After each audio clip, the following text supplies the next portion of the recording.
Guadalupe miraba el fajo de billetes sobre la mesa de la cocina mientras el humo de un incendio cercano se colaba por la ventana abierta de su departamento en el centro de la ciudad. No era dinero ganado, era el último préstamo que podía pedir antes de perderlo todo, y afuera el mundo parecía estar cayéndose a pedazos junto con sus sueños de prosperidad. Tenía que decidir en ese mismo instante si pagar la deuda del local o usar ese efectivo para huir y empezar de cero en un lugar donde nadie conociera su fracaso. Sus manos temblaban tanto que el papel moneda crujía con un sonido metálico y seco que llenaba el silencio de la habitación. Quédate hasta el final, porque esta historia guarda una lección que cambiará tu forma de ver el mundo para siempre. Caminar por las calles de su barrio ya no se sentía igual para ella. Antes, cada fachada de ladrillo visto y cada puesto de flores en la esquina le recordaban que estaba construyendo algo propio, pero ahora solo veía deudas personificadas en cada rostro conocido. Hacía 3 meses que su tienda de telas, la que heredó de su tía y que ella misma expandió con tanto orgullo, había cerrado sus puertas definitivamente. Al principio pensó que era una mala racha, algo que el mercado arreglaría, pero la realidad fue más dura y directa. No fue la economía la que falló. Fue su incapacidad para sostener el ritmo de una vida que le exigía más de lo que ella estaba dispuesta a dar internamente. Se sentaba en el borde de su cama cada mañana viendo cómo la luz del sol empezaba a entrar por las rendijas de la persiana, pero no sentía ganas de levantarse. El éxito se había convertido en un eco lejano y la riqueza en una palabra que solo pronunciaban otros. Su cuenta bancaria estaba en números rojos y su espíritu se sentía exactamente igual. Una tarde, mientras buscaba unos documentos viejos en el fondo de un armario, encontró un diario de cuero gastado que perteneció a su abuela. No tenía fórmulas mágicas ni mapas del tesoro, solo relatos de cómo la familia había sobrevivido a sequías y guerras manteniendo la cabeza alta. Guadalupe recordó las palabras de su madre antes de morir, cuando le decía que el dinero no era algo que se perseguía con las manos, sino algo que se atraía con el orden del alma. En aquel momento le pareció una frase vacía, una forma romántica de justificar la pobreza, pero ahora, sin nada más que perder, esas palabras empezaron a pesar más que el oro. El Valle de la Muerte no es un lugar físico. Es ese espacio de tiempo donde sabes que lo que hacías ya no funciona, pero aún no tienes idea de qué es lo nuevo. Ella estaba ahí, estancada, comiendo arroz blanco 3 veces al día y evitando las llamadas de los cobradores que no dejaban de sonar en su teléfono viejo. Un martes decidió que no podía seguir así. Se levantó cuando todavía estaba oscuro, mucho antes de que el primer autobús pasara por la avenida principal. No lo hizo por disciplina, sino por desesperación. Necesitaba silencio. Se dio cuenta de que su primera reacción al despertar siempre era revisar el celular buscando una solución externa a un problema que era totalmente interno. Ese día dejó el aparato en el cajón y simplemente se quedó sentada en la silla de madera de la cocina. El primer hábito que aprendió no fue una técnica de finanzas, fue el silencio absoluto. En la cultura de sus antepasados, el alba no era para trabajar, sino para escuchar lo que el ruido del día no permitía oír. Sintió una urgencia casi física de encender la televisión o mirar las redes sociales para distraerse de la angustia que le apretaba el pecho, pero se obligó a quedarse quieta. Al principio su mente era un caos de facturas vencidas y rostros de decepción, pero conforme pasaban los minutos, ese ruido empezó a bajar de volumen. Entendió que su pobreza no era solo falta de billetes, sino un desorden profundo en su atención. Si no podía controlar sus primeros 10 minutos del día, ¿cómo pretendía controlar un negocio complejo? A la mañana siguiente, incorporó el segundo pilar que había leído en los relatos de su abuela: el agua. Pero no era solo beberla, era el contacto físico con el elemento. Se lavó la cara con agua muy fría, sintiendo cómo cada gota le devolvía la sensibilidad a la piel que sentía anestesiada por la depresión. En las historias de su familia, el agua al amanecer limpiaba la mala suerte del día anterior. Guadalupe no creía en la magia, pero creía en la intención. Mientras el agua corría, ella visualizaba que se desprendía de la culpa por haber quebrado su negocio. Se decía a sí misma que el fracaso era un evento, no una identidad. Esa semana consiguió un empleo temporal limpiando oficinas en un edificio del centro. Era un golpe duro para su ego pasar de dueña de negocio a empleada de limpieza, pero aceptó el trabajo sin quejarse. Usaba el dinero para comprar lo básico y pagar los intereses más urgentes. Sus amigas de la infancia le preguntaban qué había pasado, por qué ya no salía ni publicaba fotos de sus viajes. Guadalupe simplemente respondía que estaba en una etapa de reconstrucción. La vergüenza es un lujo que los que quieren prosperar no pueden permitirse, y ella estaba aprendiendo a soltar ese peso. El tercer hábito ancestral que empezó a practicar fue el movimiento intencional antes de que el sol terminara de salir. No era ejercicio de gimnasio, era estirar el cuerpo de la misma forma que los campesinos de su linaje lo hacían antes de ir al campo. Movía sus brazos y piernas sintiendo la fuerza que todavía quedaba en ella. Se dio cuenta de que había pasado meses encorvada, con los hombros caídos, proyectando una imagen de derrota que el mundo le devolvía con creces. Al cambiar su postura física, su diálogo interno empezó a cambiar. Ya no se preguntaba por qué le pasaba esto a ella, sino qué iba a hacer con lo que le quedaba. A mitad de su jornada de limpieza, un hombre mayor que trabajaba en una de las oficinas más lujosas se detuvo a observarla. Guadalupe estaba ordenando unos libros con una dedicación que no era normal para alguien que solo estaba ahí por unas horas. El hombre le preguntó por qué ponía tanto empeño en algo tan pequeño. Ella lo miró y le dijo que si no podía cuidar la oficina de otro con excelencia, nunca volvería a tener la suya propia.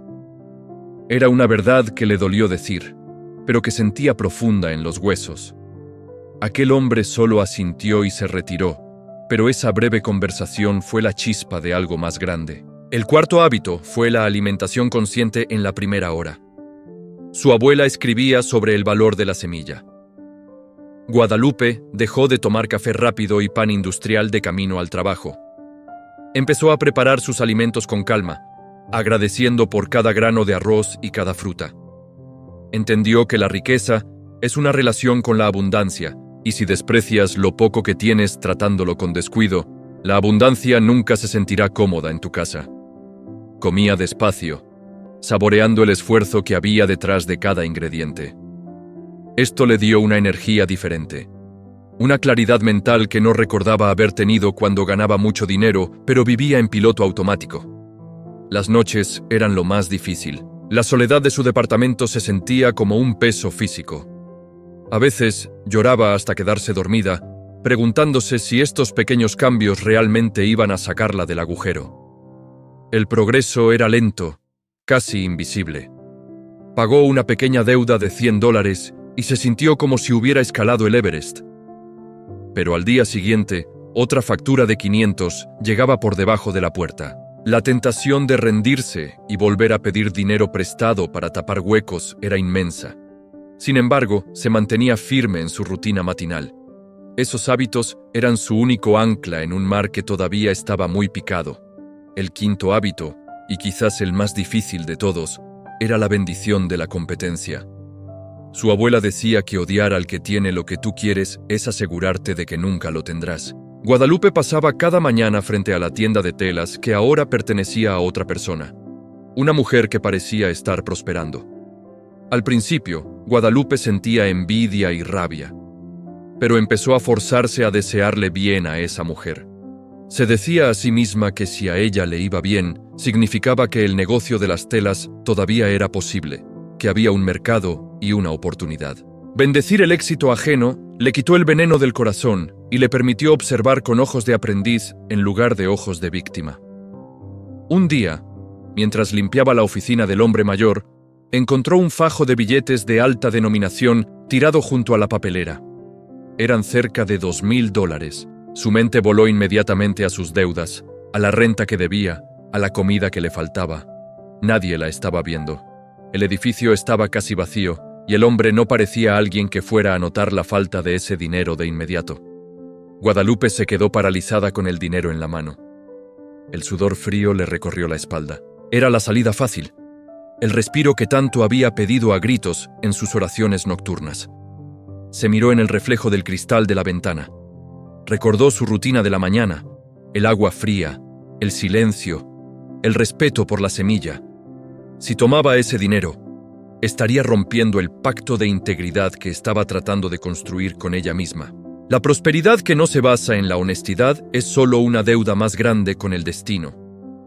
Dejó el dinero sobre el escritorio, justo debajo de una lámpara donde fuera imposible no verlo, y continuó limpiando el suelo como si nada hubiera pasado. Al día siguiente, cuando llegó a trabajar, el hombre la estaba esperando en la puerta de la oficina. No tenía una expresión de enojo, sino de profunda curiosidad.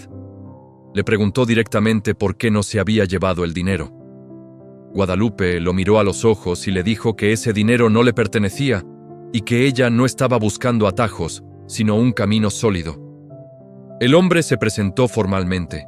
Era el dueño de una de las comercializadoras de textiles más grandes de la región y estaba buscando a alguien que entendiera el valor de los procesos y la lealtad para supervisar una nueva bodega que iba a abrir en el barrio de Guadalupe. El sueldo que le ofreció no la haría rica de la noche a la mañana, pero era 3 veces lo que ganaba limpiando y, lo más importante, la devolvía al mundo que ella amaba. Aceptó el cargo con una mezcla de alegría y miedo. Sabía que el verdadero reto empezaba ahora. No podía permitirse volver a los viejos hábitos de soberbia y desorden que la llevaron a la quiebra la primera vez. La transformación no es un destino, es un mantenimiento diario de la propia voluntad. Guadalupe comenzó su nuevo trabajo con una humildad que sorprendió a los empleados más antiguos. No llegó dando órdenes, sino preguntando cómo podía ayudar a que el flujo de trabajo fuera más sencillo para todos. Aplicaba sus hábitos ancestrales incluso en la bodega. Llegaba antes que nadie para disfrutar del silencio del gran almacén antes de que empezara el ruido de los camiones. Se aseguraba de que hubiera agua fresca para todos y trataba cada rollo de tela con el respeto que se le debe a un material que va a vestir a una persona. Sin embargo, el pasado no se borra tan fácilmente. Un antiguo socio, el mismo que la había traicionado retirando los fondos de su tienda anterior justo antes del colapso, apareció en la bodega. No venía a pedir perdón, sino a proponerle un negocio turbio. Le dijo que con los contactos que ella tenía ahora en la comercializadora, podrían desviar mercancía y venderla por fuera, repartiéndose las ganancias en efectivo. Guadalupe sintió un nudo en el estómago. El hombre le prometió que en 6 meses tendría suficiente dinero para abrir su propia tienda de nuevo, mucho más grande y lujosa que la anterior. La oferta era tentadora porque tocaba su herida más profunda, el deseo de recuperar su estatus. Pasó una noche entera sin dormir, dando vueltas en su pequeña cama. Se veía a sí misma de nuevo como la dueña exitosa, vistiendo ropa cara y sin preocuparse por los intereses del banco. Pero luego pensaba en su rutina del alba, en la claridad que sentía cada mañana y en cómo su rostro había dejado de verse marchito frente al espejo. Sabía que si aceptaba, el agua fría de la mañana ya no la limpiaría. Solo le recordaría lo que había vuelto a perder: su paz. A la mañana siguiente, Guadalupe se encontró con su antiguo socio en un café pequeño cerca del puerto. El hombre sonreía, seguro de que ella aceptaría. Ella lo dejó hablar durante 10 minutos, escuchando todas las promesas de riqueza rápida y de venganza contra el destino. Cuando terminó, Guadalupe tomó un sorbo de agua, lo miró fijamente y le dijo que no. Le explicó que prefería tardar 10 años en construir algo real que 10 meses en construir una mentira que la mantendría despierta por las noches. El hombre se burló de ella, la llamó ingenua y le dijo que moriría pobre y sola. Guadalupe no se inmutó. Pagó su parte del café y se fue a trabajar. Esa decisión marcó un antes y un después en su energía. Al rechazar el camino fácil, algo se desbloqueó en su interior. Empezó a notar detalles en la bodega que otros pasaban por alto. Encontró formas de optimizar el inventario que le ahorraron a la empresa miles de dólares en mermas. El dueño, aquel hombre mayor que la había contratado, empezó a confiarle tareas de mayor responsabilidad. Guadalupe no buscaba el ascenso, pero el ascenso la buscaba a ella como consecuencia natural de su orden interno. Pero la vida tiene formas extrañas de probar la resistencia humana. Justo cuando las cosas empezaban a estabilizarse, recibió una noticia que la dejó helada.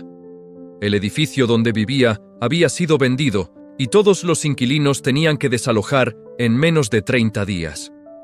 Guadalupe no tenía ahorros suficientes para un depósito en un lugar nuevo y los alquileres en la zona habían subido de forma descontrolada. El miedo, ese viejo conocido, regresó con una fuerza renovada, amenazando con derribar todo lo que había construido en esos meses de disciplina matinal. Guadalupe se quedó de pie frente a la puerta de su edificio con la notificación de desalojo arrugada en la mano derecha. El papel se sentía pesado, como si contuviera todo el plomo del mundo, y el aire de la tarde se volvió denso, difícil de tragar. Miró hacia arriba, contando las ventanas hasta llegar a la suya. Ese pequeño espacio donde había reconstruido su voluntad pieza por pieza. La idea de volver a quedar a la deriva, justo cuando empezaba a respirar, le generó un vacío en el estómago que amenazaba con devorarla. Sin embargo, en lugar de subir a encerrarse a llorar como lo hubiera hecho meses atrás, cerró los ojos y respiró hondo, dejando que el aire frío llenara sus pulmones. Subió las escaleras con paso firme, entró en su cocina y puso el papel sobre la mesa de madera. No encendió la televisión ni buscó consuelo en el ruido. Se sentó en silencio, practicando aquel primer hábito que ya era parte de su ADN. El silencio no le dio una solución mágica inmediata, pero le quitó el poder al pánico. Entendió que un techo es solo una estructura, pero su verdadera casa era esa disciplina que nadie podía quitarle. Si había podido levantar su espíritu desde las cenizas de una quiebra, podría encontrar 4 paredes donde dormir. A la mañana siguiente, Guadalupe se despertó antes de que la alarma sonara. El hábito del alba ya no era una obligación, era su refugio. Se lavó la cara con el agua helada, sintiendo cómo el frío le despejaba las dudas. Mientras se preparaba para salir, recordó una frase que su abuela solía decir sobre las estaciones de la vida. La tierra necesita el invierno para descansar antes de dar fruto. Quizás este desalojo era su invierno necesario, una forma de obligarla a salir de una zona que, aunque segura, ya le quedaba pequeña. En la bodega, el trabajo se intensificó. La temporada de fin de año se acercaba y los pedidos de telas se triplicaron. Guadalupe no permitió que su problema personal afectara su rendimiento.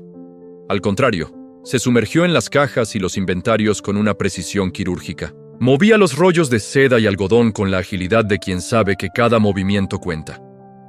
El tercer hábito, el del movimiento intencional, le permitía aguantar jornadas de 12 horas sin que su cuerpo se quebrara. Sus compañeros la miraban con respeto. Había algo en su forma de caminar, una dignidad silenciosa, que contagiaba a los demás. Una tarde, mientras revisaba unas facturas de importación, el dueño de la empresa, el señor Julián, entró en la oficina de la bodega. Se sentó frente a ella y permaneció callado un momento, observando cómo Guadalupe manejaba 3 llamadas y una planilla al mismo tiempo sin perder la calma. Cuando ella colgó el último teléfono, él le preguntó cómo iba la búsqueda de su nuevo hogar. Guadalupe se sorprendió de que él lo supiera, pero luego recordó que en los barrios cercanos las noticias vuelan rápido. Ella le respondió con sinceridad, diciéndole que los precios estaban altos, pero que estaba segura de que encontraría algo acorde a sus posibilidades. Julián le propuso algo que Guadalupe no esperaba. Le dijo que la empresa tenía una pequeña propiedad adjunta a uno de los locales de venta al público, que llevaba años funcionando como depósito de trastos viejos. Si ella estaba dispuesta a limpiarlo y acondicionarlo, podía vivir allí pagando una renta mínima a cambio de que también hiciera las funciones de vigilancia nocturna del local principal. Guadalupe sintió que el corazón le daba un vuelco. No era un palacio, era un cuarto pequeño en una zona comercial ruidosa, pero era una oportunidad de oro para ahorrar dinero y estar cerca de su pasión: las telas. El proceso de mudanza fue una lección de desapego.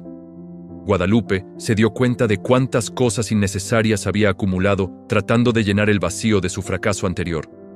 Donó ropa que no usaba, vendió muebles que no cabrían en su nuevo espacio y se quedó solo con lo esencial. El cuarto del depósito estaba sucio y lleno de humedad, pero ella lo vio con los ojos de quien ve un lienzo en blanco.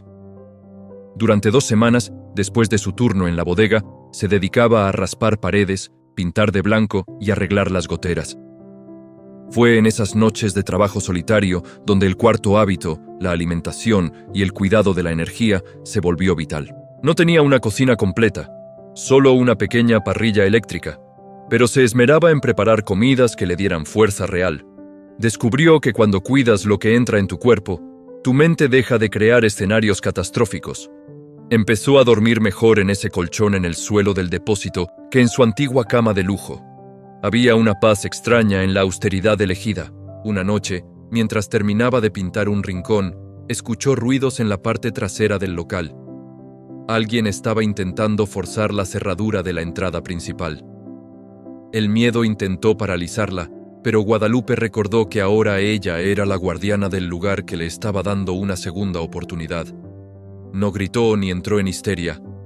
Con una calma que la asombró a ella misma, llamó a la policía y luego encendió todas las luces del local desde el panel interno. El ruido de los intrusos huyendo fue el sonido de su propia victoria sobre la cobardía. Al día siguiente, Julián llegó temprano al local tras recibir el reporte policial. Miró a Guadalupe, que estaba tomando su té de la mañana con total tranquilidad, lista para empezar su jornada. Él no dijo mucho, pero esa tarde le entregó un sobre con un bono por su valentía.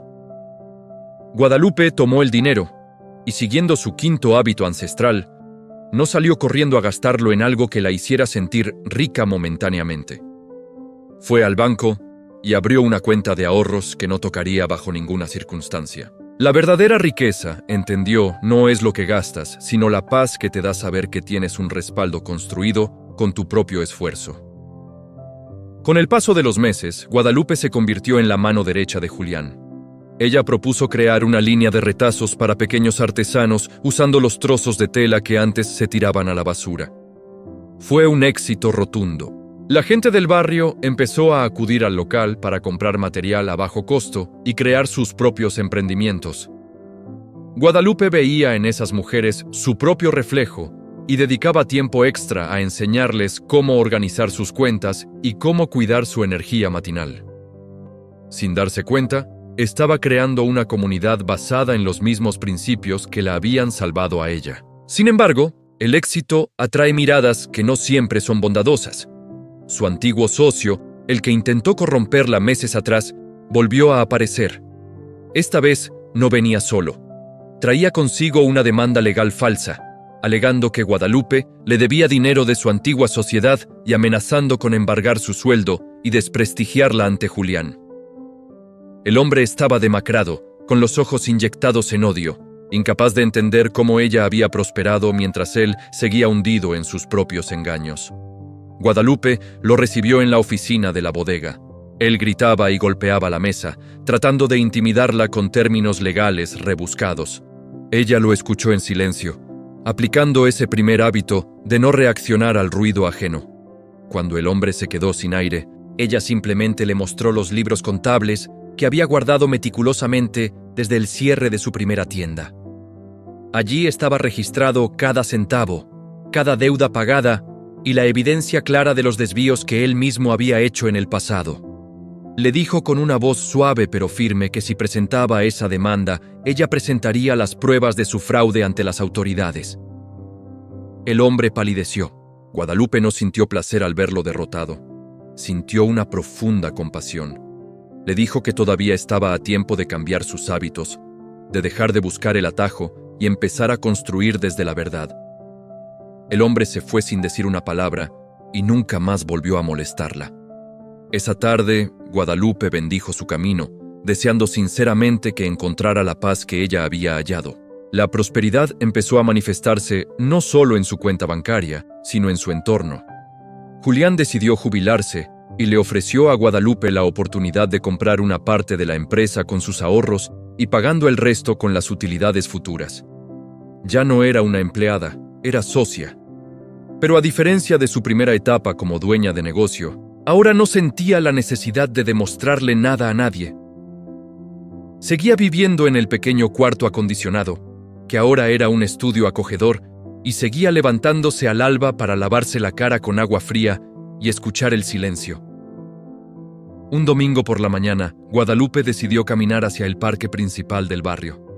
Se sentó en un banco a ver a los niños jugar y a los ancianos conversar. Se dio cuenta de que la riqueza no era el objetivo final, sino el combustible para una vida con propósito. Recordó las mañanas de hambre y desesperación y cómo cada uno de esos 5 hábitos había sido un peldaño en una escalera que la sacó del pozo. No era magia, era una tecnología del alma que sus antepasados conocían bien y que el mundo moderno había olvidado en su prisa por el consumo. Mientras observaba el sol subir en el horizonte, una mujer joven se sentó a su lado. Se veía cansada, con la mirada perdida y las manos inquietas. Guadalupe reconoció esa expresión de inmediato. Era la mirada de alguien que siente que el mundo se le viene encima. Sin pensarlo mucho, Guadalupe sacó de su bolso una pequeña botella de agua y se la ofreció. La joven la aceptó con timidez. Empezaron a hablar, no de negocios ni de dinero, sino del valor de levantarse un minuto antes que los problemas. Guadalupe le contó sobre el silencio, sobre el agua, sobre el movimiento y sobre el respeto por la semilla. Le explicó que la prosperidad no es una lluvia que te cae encima, sino un jardín que tú mismo plantas cada mañana antes de que los demás despierten. La joven escuchaba con atención, y por primera vez en toda la conversación, sus manos dejaron de temblar. Guadalupe sintió que su propia historia cobraba un nuevo sentido al ser compartida. Su dolor pasado se había transformado en una herramienta para sanar el presente de otra persona. Al regresar a su casa, Guadalupe recibió una llamada de un antiguo proveedor de telas que se había enterado de su éxito. Le ofrecía un contrato exclusivo para distribuir una seda orgánica que era tendencia en Europa. Era una oportunidad millonaria. Guadalupe leyó el contrato con cuidado. Los términos eran buenos, pero exigían que ella trabajara los domingos y que descuidara sus rutinas matinales para atender llamadas internacionales en horarios complicados. Hace un año, ella hubiera firmado sin dudarlo, cegada por los ceros a la derecha. Pero ahora, Guadalupe sabía el precio de su paz. Llamó al proveedor y le dio una contrapropuesta. Aceptaría el contrato solo si se respetaban sus horarios de descanso y su autonomía matinal. El proveedor se rió, diciendo que en los negocios no hay tiempo para hábitos de abuela. Guadalupe, con una sonrisa tranquila, le dio las gracias y rechazó el negocio. Sabía que si el precio de la riqueza era perderse a sí misma de nuevo, entonces esa riqueza era en realidad una forma de pobreza disfrazada. Esa noche durmió como nunca. No había ruidos en el local ni deudas en su mente. Se sentía plena, no por lo que tenía, sino por lo que había sido capaz de rechazar. El valle de la muerte había quedado atrás, y aunque sabía que vendrían otros desafíos, ahora tenía el mapa y la brújula para atravesarlos. La transformación estaba completa, pero el proceso apenas comenzaba. La disciplina no es un castigo, es la forma más alta de amor propio, y Guadalupe finalmente lo había entendido. La mañana siguiente fue diferente. El aire se sentía más ligero y el agua más cristalina. Guadalupe se preparó para ir a la bodega, pero esta vez no iba a trabajar para sobrevivir, sino para crear. Tenía planes de abrir una escuela de oficios para las personas del barrio, un lugar donde no solo se enseñara a coser o a administrar, sino a vivir con la dignidad de los hábitos ancestrales. Quería que todos supieran que la abundancia es un derecho de nacimiento que se reclama con orden y paciencia. Mientras caminaba hacia la bodega, vio a la joven del parque. Estaba allí, parada frente a la puerta de un pequeño local comercial que estaba en alquiler. La joven la vio y le sonrió, mostrándole un cuaderno donde ya había empezado a anotar sus sueños. Guadalupe asintió con la cabeza, un gesto silencioso de complicidad entre dos personas que han decidido dejar de ser víctimas de las circunstancias. El sol terminó de salir, bañando la calle con una luz dorada que hacía que todo pareciera posible. Guadalupe se detuvo frente a la puerta de la bodega y observó el reflejo de la ciudad en los cristales limpios. Ya no era la mujer que temblaba ante un fajo de billetes prestados, sino alguien que entendía que el verdadero patrimonio se construye en las horas en que el resto del mundo todavía sueña. La joven del parque, que ahora sabía que se llamaba Elena, se acercó a ella con pasos indecisos, pero con una chispa nueva en los ojos. No se dijeron mucho. En el lenguaje de quienes han tocado fondo, las palabras a veces sobran. Guadalupe le abrió la puerta del local y le indicó que pasara. Ese gesto no era solo una invitación a un lugar físico, sino la apertura de un nuevo capítulo donde la prosperidad dejaría de ser una cifra para convertirse en un legado. El proyecto de la escuela de oficios comenzó como una idea pequeña en un rincón de la bodega, pero pronto cobró vida propia. Guadalupe aplicó el primer hábito, el silencio, para diseñar el plan de estudios. No quería una escuela técnica convencional, quería un centro de transformación humana. Cada mañana, antes de tocar una sola máquina de coser o hablar de contabilidad, los alumnos debían sentarse 10 minutos en silencio. Al principio, muchos se quejaban. Decían que perdían el tiempo, que necesitaban aprender a ganar dinero rápido porque el hambre no espera. Guadalupe los escuchaba con paciencia, recordando sus propios días de desesperación, pero se mantenía firme. Les explicaba que una mente ruidosa solo crea negocios ruidosos y efímeros. Poco a poco, el ambiente en la bodega cambió. El agua, el segundo hábito, se volvió un ritual compartido. Instaló fuentes de agua filtrada y fresca en cada esquina, y enseñó a los trabajadores y alumnos que el respeto por lo que beben es el respeto por su propia claridad mental. La salud de los empleados mejoró y las discusiones por estrés desaparecieron casi por completo. Guadalupe se dio cuenta de que la riqueza fluía hacia donde había orden y respeto por lo básico. Su cuenta bancaria seguía creciendo, pero ahora el dinero no se sentía como una carga o un trofeo, sino como una herramienta que le permitía comprar más tiempo y más paz para los suyos. Sin embargo, el crecimiento trajo consigo un nuevo desafío. Una corporación internacional de moda rápida puso sus ojos en el terreno donde estaba la bodega y el local de Guadalupe. Le ofrecieron una suma de dinero que superaba cualquier cifra que ella hubiera imaginado en sus mejores sueños. Podía vender, retirarse a una casa frente al mar y no volver a trabajar un solo día de su vida. El señor Julián, que seguía siendo su mentor, le dejó la decisión totalmente a ella. Guadalupe pasó noches enteras frente al diario de su abuela, buscando una respuesta entre las líneas gastadas por el tiempo. El tercer hábito, el movimiento, la ayudó a procesar la oferta. Salía a caminar por los barrios donde vivían sus alumnos, viendo cómo la escuela estaba cambiando la economía de cientos de familias. Veía a mujeres que antes no tenían para el pan diario ahora liderando pequeños talleres de confección. Entendió que si vendía el terreno, la corporación demolería la escuela para construir un centro de distribución automatizado. El dinero que le ofrecían era una tentación enorme, pero era una prosperidad estéril, una que terminaba en ella y no se expandía hacia los demás. Durante una de esas caminatas matinales, Guadalupe sintió una presencia que la seguía. Se giró y vio a su antiguo socio, el hombre que la había traicionado. Estaba sentado en un banco, visiblemente enfermo y desgastado. Ya no tenía la arrogancia de antes. Parecía una sombra de lo que fue. Guadalupe se acercó y se sentó a su lado. El hombre no pidió dinero ni perdón, solo le preguntó cómo lo había hecho. Cómo había logrado levantarse y mantenerse arriba sin volverse una persona amarga. Guadalupe le habló del cuarto hábito, la alimentación de la energía. Le explicó que ella había dejado de alimentarse del odio y de la validación externa. Había aprendido a nutrirse de la satisfacción de ver el crecimiento ajeno. El hombre lloró en silencio, y Guadalupe, aplicando el quinto hábito de bendecir incluso lo difícil, le ofreció un puesto como administrador de archivos en la escuela. No era un puesto de poder, sino un trabajo digno donde pudiera empezar a reconstruir su integridad. Fue el acto de perdón más difícil de su vida, pero también el que más libertad le otorgó. Al perdonar a quien la hundió, Guadalupe terminó de soltar el último ancla que la unía a su pasado de escasez.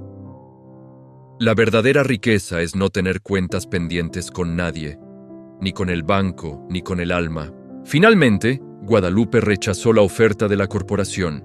En su lugar, propuso una alianza donde la Escuela de Oficios se convirtiera en proveedora oficial de textiles orgánicos para las líneas sostenibles de la empresa, pero manteniendo la propiedad del terreno y la autonomía del proyecto. Los ejecutivos, acostumbrados a comprarlo todo, se sorprendieron ante su negativa, pero terminaron aceptando sus términos. La integridad de Guadalupe se había vuelto su activo más valioso. Todos querían asociarse con alguien que no podía ser comprado. La escuela floreció. Guadalupe incorporó el estudio de los ciclos de la naturaleza en la producción de telas, regresando a las tinturas naturales y a los procesos que respetaban la tierra. La prosperidad se volvió cíclica y constante. Ya no vivía en el pequeño depósito. Se había mudado a una casa pequeña pero hermosa, llena de luz y plantas, donde cada mueble tenía una historia y cada rincón respiraba paz.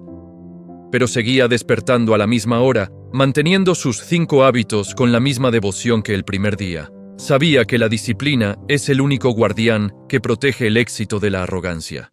Pasaron los años y el cabello de Guadalupe se llenó de hilos de plata, pero su energía seguía siendo la de aquella mujer que decidió no rendirse ante el fuego. Elena, la joven del parque, era ahora la directora de la escuela, y Guadalupe se dedicaba a viajar por otros barrios compartiendo su filosofía. No hablaba de inversiones financieras ni de tasas de interés. Hablaba de cómo el amanecer es el momento donde se decide la calidad de una vida. Hablaba de que el dinero es un invitado que solo se queda donde hay una casa limpia y un corazón tranquilo. Una tarde de otoño, Guadalupe regresó a su antigua tienda, la que perdió en la quiebra. Ahora era un centro comunitario. Se paró frente a la puerta y recordó el fajo de billetes y el humo del incendio. Sonrió al darse cuenta de que aquel caos no fue el final, sino el inicio necesario. La pérdida es a veces el suelo fértil donde la vida planta sus mejores semillas. Entró al lugar y vio a un grupo de jóvenes aprendiendo a leer balances contables mientras escuchaban música suave. Se sintió satisfecha. El fuego interno que la impulsó a levantarse ahora calentaba el hogar de muchos otros. El clímax de su vida no fue una gran inauguración ni un premio internacional, sino una mañana común donde se despertó, miró sus manos y sintió que no le faltaba nada. La prosperidad no era el destino al que había llegado, sino la forma en que caminaba cada día. Se dio cuenta de que el secreto ancestral de sus abuelos no era una fórmula para acumular monedas, sino una forma de sintonizar el ritmo humano con el ritmo del universo. El dinero simplemente era la música que resultaba de esa armonía. En su última noche de vida, muchos años después, Guadalupe se sentó en su sillón favorito frente a la ventana. El sol se estaba ocultando, pintando el cielo de colores que ninguna tela podría imitar jamás. Se sentía ligera, sin el peso de los arrepentimientos ni la angustia de los deseos no cumplidos. Había vivido con la frente en alto y las manos abiertas, tanto para dar como para recibir. Recordó la frase final que siempre decía en sus charlas: la riqueza que se queda en el bolsillo muere contigo, pero la prosperidad que siembras en otros se vuelve eterna. Cuando sus ojos se cerraron por última vez, no dejó tras de sí una herencia de disputas, sino un sistema de vida que continuó funcionando en cada persona que pasó por su escuela. Elena encontró el diario de cuero de la abuela de Guadalupe sobre la mesa, con una nueva anotación en la última página escrita con una letra firme y clara. El hábito más importante no es el que practicas con el cuerpo, sino el que mantienes con tu verdad cuando nadie te mira.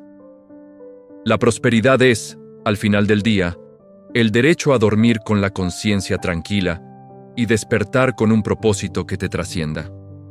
La historia de Guadalupe se convirtió en una leyenda urbana en la ciudad. La gente hablaba de la mujer que venció a la pobreza no con suerte, sino con 5 actos simples realizados con una fe inquebrantable. El barrio prosperó, no porque llegaran grandes inversiones externas, sino porque cada habitante empezó a valorar sus mañanas, su agua, su movimiento, su alimento y a sus vecinos. El legado de Guadalupe no fue el edificio de la bodega, sino la transformación de la mentalidad de toda una comunidad que aprendió que la escasez es una mentira que se disuelve ante la luz del primer sol. El sol volvió a salir, como siempre lo hace, sin pedir permiso y sin hacer distinciones. En la escuela de oficios, un nuevo grupo de alumnos se sentaba en silencio por primera vez. Algunos se movían inquietos, otros miraban el reloj, pero uno de ellos, un joven con la mirada perdida que Guadalupe habría reconocido de inmediato, cerró los ojos y respiró hondo. En ese momento, la semilla de la prosperidad volvió a brotar, asegurando que la lección de Guadalupe seguiría cambiando el mundo, un amanecer a la vez. La vida continúa su flujo incesante, pero hay historias que quedan grabadas en el aire de las mañanas frías. Historias que nos recuerdan que no somos esclavos de nuestro pasado ni víctimas de nuestra economía, sino arquitectos de nuestra propia energía. Guadalupe no solo atrajo riqueza, ella se convirtió en la riqueza misma. Una riqueza que no se devalúa, que no se puede robar y que crece cada vez que se comparte. Ese es el verdadero hábito ancestral. Entender que todo lo que buscamos afuera ya está esperando a ser despertado dentro de nosotros, en ese sagrado instante donde la noche se rinde ante el día. Al final del camino, Lo que queda no son los locales comprados, ni las cuentas bancarias llenas de ceros. Lo que queda es el impacto de nuestras acciones en el alma de los demás. Guadalupe lo sabía, y por eso se fue con una sonrisa, sabiendo que su fuego interno nunca se apagaría, pues lo había repartido en 1000 antorchas que ahora iluminaban el camino de otros que, como ella, algún día se sintieron perdidos en la oscuridad del Valle de la Muerte. La prosperidad es un viaje que comienza con un vaso de agua, un momento de silencio, y la decisión irrevocable de ser dueño de tu propio destino antes de que el mundo te diga quién debes ser. Así, la historia de los 5 hábitos ancestrales se cierra, no con un punto final, sino con una invitación abierta para todo aquel que esté dispuesto a despertar antes que sus miedos. La riqueza te está esperando, no en un futuro lejano ni en un golpe de suerte, sino en la próxima vez que el sol toque tu ventana y tengas la valentía de recibirlo con el alma limpia y las manos listas para el trabajo honesto. Guadalupe cumplió su promesa. Su historia cambió la forma de ver el mundo para siempre, de aquellos que supieron quedarse hasta el final para escuchar el latido de la verdad. Bueno, mi público bello, espero que les haya gustado el video. Les pido de favor que se suscriban y le den like al video para que les siga apareciendo más contenido del canal y sigan educándose financieramente. Recuerden que el límite está en la mente y estamos hechos para grandes cosas, ¿ok? Chao, chao.